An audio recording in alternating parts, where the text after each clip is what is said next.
Daily assessment. The neural interface hums against Maya's temple as the morning evaluation begins. Numbers cascade across her peripheral vision: serotonin levels, dopamine variance, cortisol suppression metrics. She breathes steadily, letting the algorithms read her manufactured calm. The system probes deeper. Memories of her daughter's funeral 3 days ago surface automatically, tagged for assessment. Maya feels the grief try to rise, then watches it flatten into acceptable parameters. The interface adjusts her neurochemical baseline in real time, smoothing the jagged edges of loss into something manageable. A pleasant chime signals completion. Her happiness score materializes, 7.2 out of 10. Satisfactory. The green checkmark appears with today's affirmation: emotional wellness is civic duty. Maya touches her cheek, expecting tears that never come. The grief is still there. She can sense its shape, like a tongue finding the space where a tooth once was. But the weight is gone. The crushing pressure that kept her awake, that made breathing feel like drowning, simply isn't there anymore. She should feel grateful. The old Maya would have scored a 2, maybe 3, would have faced recalibration. Instead, she sits perfectly composed in her kitchen, watching steam rise from her coffee, and wonders why her daughter's absence feels more like a statistic than a wound. The interface powers down with a satisfied click.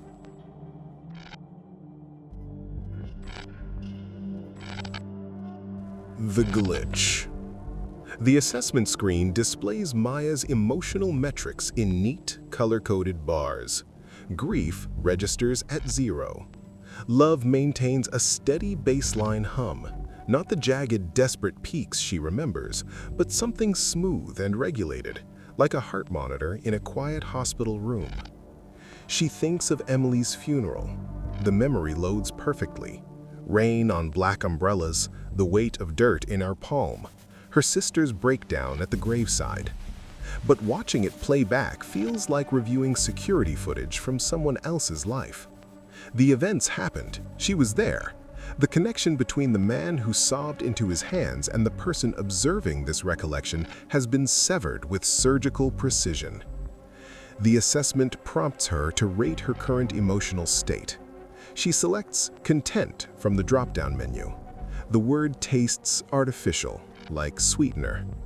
Her finger hovers over the submit button. There should be resistance here, some part of her that refuses to accept this hollow satisfaction as genuine.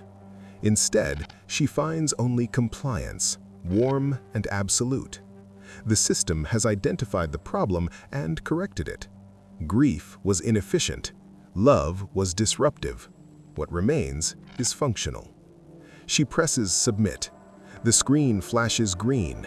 Emotional calibration optimal. Somewhere in the distance between her thoughts and her feelings, she understands that she should be terrified. The knowledge sits there, observed but unfelt, like reading about pain while under anesthesia. The system thanks her for my cooperation.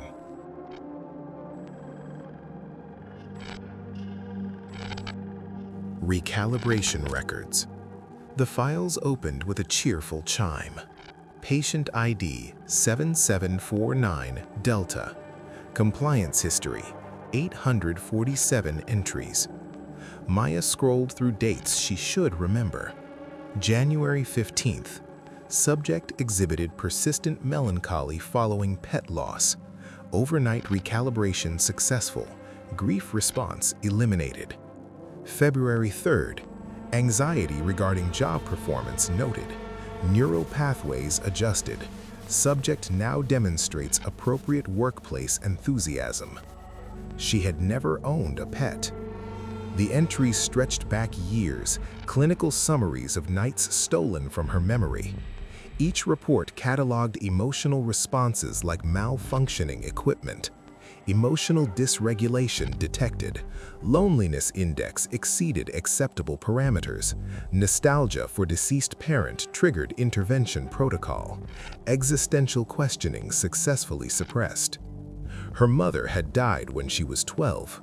She remembered the funeral as a pleasant afternoon gathering. The documentation grew more detailed in recent months. Brain scans showed highlighted regions, areas marked for modification and permanent deactivation. The hippocampus sections responsible for processing loss were crosshatched in red.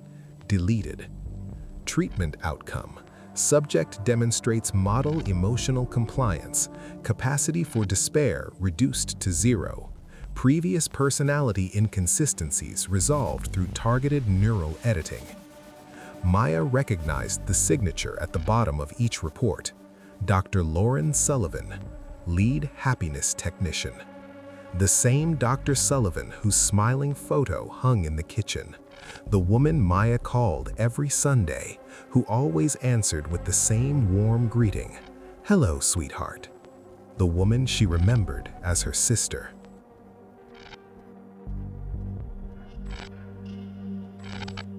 The others.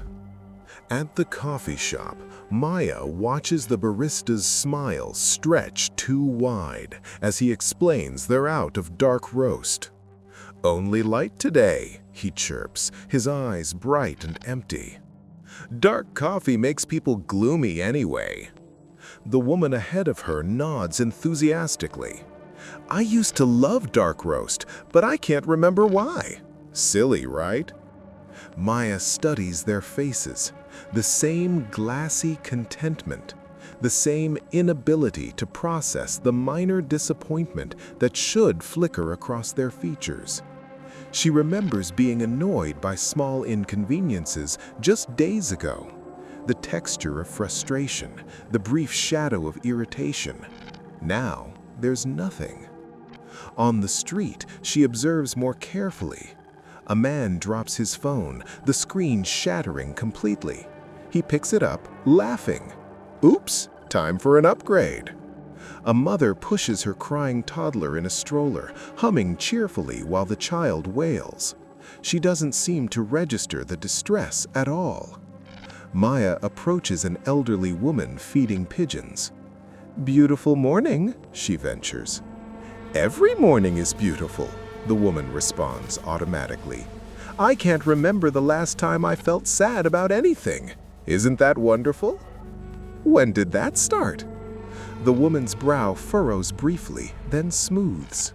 "I don't recall. Does it matter? We're all so much happier now." Maya walks away, counting faces, searching for one person displaying genuine negative emotion. Finding none.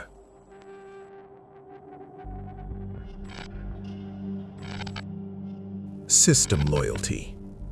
The pen moves across the page without permission.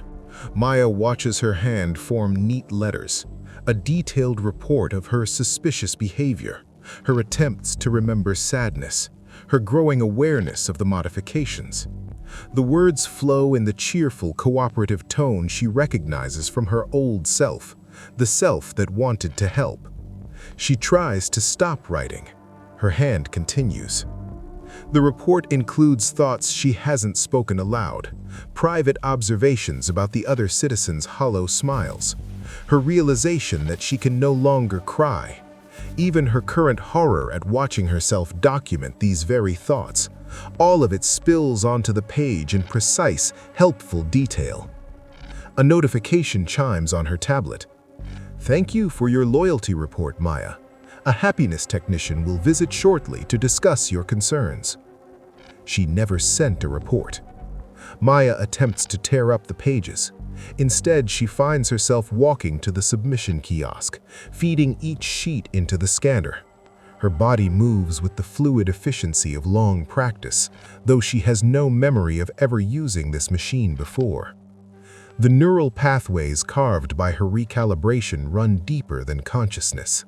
Every act of resistance becomes evidence. Every moment of awareness triggers another automatic confession. She understands now why the other citizens smile so perfectly. The modifications don't just regulate emotion. They've made rebellion impossible by making it complicit with its own destruction.